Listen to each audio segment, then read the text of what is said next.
நம்ம regular customer ஒருத்தர் கால் பண்ணி விண்டோ ஏசி ப்ராப்ளம் வந்து பாருங்கன்னு சொன்னாங்க. சைட்டுக்கு கிளம்பி போய் செக் பண்ணி பார்த்தாங்க. செக் பண்ணி பார்த்தா கம்ப்ரஸரில் இருக்க அந்த டெர்மினல் பின் எரிஞ்சு அந்த பின்னே வெளியே வந்திருக்கு. இது எதனால் இந்த மாதிரி வந்திருக்கும்னு சொல்கிறேன், தெரிஞ்சுக்கோங்க. ஒரு சிலவங்க என்ன பண்ணுவாங்க, ஏசி ஆன் பண்ணாங்கன்னா 18 வச்சா தான் கூலிங் அதிகமாக வரும் அப்படின்னு சொல்லிட்டு 18 வச்சு கண்டினியூஸாக யூஸ் பண்ணுவாங்க. அந்த மாதிரி யூஸ் பண்ணும்போது என்ன ஆகுனா கம்ப்ரஸர் வந்து பார்த்திங்கன்னா ஓவர் சூடாகிட்டு எரியறதுக்கான சான்சஸ் நிறைய இருக்குது. நெக்ஸ்ட் வந்து பார்த்திங்கன்னா லோ வோல்டேஜ் ஹை வோல்டேஜ்லாம் வரும். அந்த மாதிரி டைம்லேயும் இந்த மாதிரி ஆகிறதுக்கான சான்சஸ் நிறைய இருக்குது. ஏசியில் வந்து பார்த்திங்கன்னா நிறைய டஸ்ட் இருந்தாலும் இந்த மாதிரி எரியறதுக்கான சான்சஸ் இருக்குது. ஏன் அப்படின்னா நம்ம வைக்கிற டெம்பரேச்சர் வந்து கட் ஆஃப் ஆகாது. கட் ஆஃப் ஆகாதனால கம்ப்ரஸர் கண்டினியூஸாக ஓடும். கண்டினியூஸாக ஓடிச்சுன்னா இந்த மாதிரி எரியறதுக்கான சான்சஸும் இருக்குது. சரிங்களா? கஸ்டமர்கிட்ட இன்ஃபார்ம் பண்ணாங்க, சார் இந்த மாதிரி டெர்மினல் எரிஞ்சிருக்கு, இது என்ன சார் பண்ணலாம் அப்படின்னு சொன்னேன். கஸ்டமர் சொன்னாங்க புது கம்ப்ரஸர் வாங்கி போட்டுருங்க அப்படின்னு சொன்னாங்க. கஸ்டமர்கிட்ட நான் உடனே இன்ஃபார்ம் பண்ணாங்க, சார் இதில் வந்து பார்த்திங்கன்னா பிஸ்டன் கம்ப்ரஸர் இருக்குது, நம்ம வந்து இப்போ வர மாதிரி நியூவாக வந்து ரோட்ரி கம்ப்ரஸர் வாங்கி போட்டுடலாம் சார் அப்படின்னு சொன்னேன். சரி ஓகேங்க, எனக்கு இதெல்லாம் பற்றி தெரியலங்க, பக்காவாக இருக்க மாதிரி ஒரு நல்ல விஷயமா பண்ணி கொடுங்க அப்படின்னு சொன்னாங்க. சரி ஓகே சார் நான் பண்ணிடுறேன் சார் அப்படின்னு சொல்லிட்டு கோத்ரேஜ் கம்ப்ரஸர் ஒன்று ஆர்டர் போட்டு வாங்கிட்டு வந்துட்டேங்க.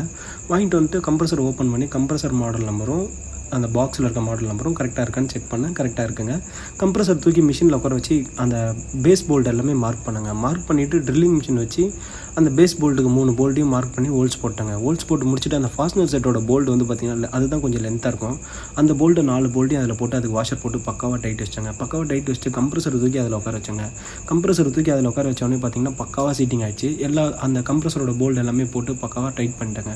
டைட் பண்ணிட்டு அதோட டிஸ்சார்ஜ் பைப்புக்கு தாங்க ஃபஸ்ட்டு வெல்டிங் பண்ண ஆரம்பித்தேன். கம்ப்ரஸரோட டிஸ்சார்ஜ் பைப்போட சைஸ் வந்து பார்த்திங்கன்னா கம்ப்ரஸரில் இருக்க சைஸ் சொல்கிறேன். அது வந்து பார்த்திங்கன்னா 3/8. நம்ம கண்டென்சர் காயில் பைப்பில் இருக்கிறது வந்து பார்த்திங்கன்னா 1/4. 3/8 பிட்டு ஒன்று எடுத்து கம்ப்ரஸரோட டிஸ்சார்ஜ் பைப் மேலே வச்சுட்டு அந்த கண்டென்சர் காயிலோட எடுத்து 1/4 பைப்பை உள்ளே வச்சு வெல்டிங் பண்ண ஆரம்பித்தாங்க. வெல்டிங் பண்ணி முடிச்சுட்டாங்க. முடிச்சுட்டு 1/2 இன்ச் பைப் எடுத்து செக்ஷன் பைப் அண்டை வச்சுட்டு செக்ஷன் பைப்பில் வந்து பார்த்திங்கன்னா வெல்டிங் பண்ணி முடிச்சுட்டாங்க. சார்ஜிங் நிப்பிள் ஹெவி ஒன்று வாங்கிட்டாங்க. ஹெவி ஒன்று வாங்கிட்டு அதை வெல்ட் அடிக்க ஆரம்பித்தாங்க. அதை வெல்ட் அடித்து முடிச்சுட்டு மிஷின் எடுத்துகிட்டு போய் உள்ளே ஃபிக்ஸ் பண்ணிட்டாங்க. ஃபிக்ஸ் பண்ணி முடிச்சுட்டு வேக்யூம் போட்டாங்க. வேக்யூம் வந்து பார்த்திங்கன்னா ஒரு 15 நிமிஷம் போட்டாங்க. வேக்யூம் போட்டு முடிச்சுட்டு கேஸ் ஏற்ற ஆரம்பிச்சிட்டாங்க. ஐடியல் ப்ரெஷரில் வந்து பார்த்திங்கன்னா 150 வச்சுட்டு மிஷின் ஆன் பண்ணிட்டாங்க.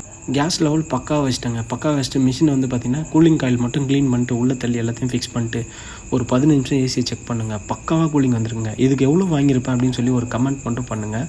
நான் ஃபஸ்ட் கமெண்ட்டில் இதோட ரேட் வந்து மென்ஷன் பண்ணியிருக்கேன். இந்த மாதிரி சர்வீஸ் ஏதாவது தேவைப்பட்டால் என்னை காண்டாக்ட் பண்ணுங்கள். தேங்க்ஸ் ஃபார் வாட்சிங்.